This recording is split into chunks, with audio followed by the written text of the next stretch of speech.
How's it going, guys? I'm Jate, and this is going to be 4 quick points. This is just random things that I had written down. I decided to limit it to 4 things that I care about this week, and it's about gaming, so you know it's going to be great. Here we go. First thing on my list, VR. I am horrified about VR, while I'm also super excited. I had a chance to try a lot of VR way before it came out. I watched it start on Kickstarter and with Oculus, and then didn't buy into it. It wasn't that I wasn't thinking it was going to be great. I figured it was going to be great. I still think it's going to be great, but that's the problem, is that it still feels like something in the future. And it is, with a price point of $800 to $600, which is coming down a little bit with the PlayStation's Morpheus. I think that a lot of people aren't going to be able to buy in. I know most people won't be able to buy in because they don't even have the hardware they would need to run it.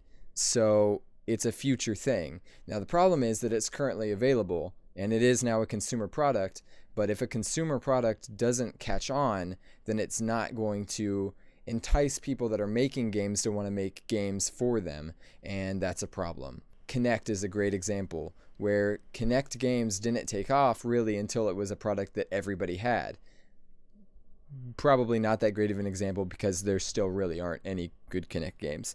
But we're limiting this to 4 points, and so we're going to move on. Hyper Light Drifter. This is a random point that I put in here, almost completely left wing. I don't know why I can't get this game out of my mind. I haven't played it, and all that I've seen of it really is things online as far as like trailers, or if a friend says in the corner, Steam, oh, they're playing Hyper Light Drifter, I get a little like jumpy inside because I don't really know what that game is, other than it looks beautiful. It looks pretty much like Sword and Sorcery. Someone said it's a mix of Dark Souls and Zelda, and that is probably, actually, there you go, there's the answer. That's why I want to play the game. Trying to decide if I'm going to get it on a Steam sale or if I'm going to just pull the plunge and go ahead and get it right now. It's only $20. I guess it was like 17 or something whenever it first came out as a 10% bonus. 10 doesn't, it'd be $18. I'm not very good at math. But we're limiting to the 4 points, and so we're going to move on from that. No Man's Sky. That game also horrifies me about as much as VR does. It looks amazing, and it looks like it has the potential to be an amazing game, but it looks like it also could be a really boring game. I don't want to be harsh on it because it really seriously looks great, but I also don't really have anything to get excited about because the gameplay I've seen is so minimal. It looks like you're able to shoot things and collect stuff. I feel like this would actually be the perfect VR experience. If it's more of a cerebral, enjoying the world that you're put into kind of a thing, that sounds very VR. That's something I'd be able to buy into, at least at the beginning of VR, until we get to the stage where we feel like it can be a competitive device or something where I'd want to use in like a first-person shooter kind of situation, which I've actually played a first-person shooter in VR, and it was interesting. It was really fun. It's been established that there will be no teleporting to your friends, that you probably won't ever see anybody else in this game, and if you do, it's such a rare occurrence that it just doesn't happen. You're going to figure out these languages, I guess, apparently, and it's going to teach you new tech, and then there's no real levels. You just kind of get new tech and stuff like that. That all sounds like stuff in an MMO that I normally do to figure out a different level of, I'm working towards something, right? So my goal is to work towards PvP, or my goal is to work towards doing an instance with multiple people, and that would then become another thing.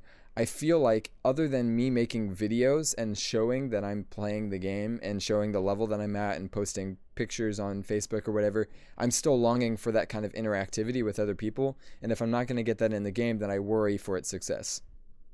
Moving on. Betas and alphas, I guess I'll put it that way.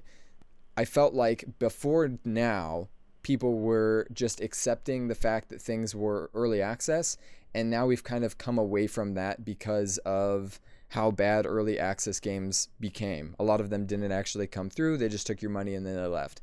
Some games that I can think of actually never came out at all. They stopped in early access. They're still in early access, and it's been like 5 years. So that's awful.